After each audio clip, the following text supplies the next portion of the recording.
talk about how can you fix that problem you have on your OfferUp. So all you have to do, just click here on settings here.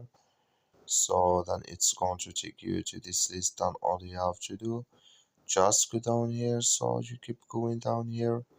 Then you click here on apps.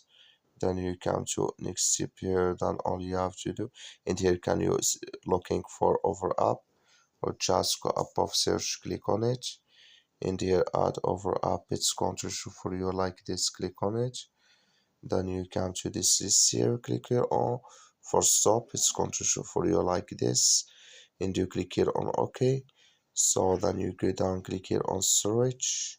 Then you click here on clear cache. So then you just turn off your Wi-Fi and turn on it. Then it's going to work with you. That's all you have to do. Thank you for watching. Don't forget to support us by liking and subscribe.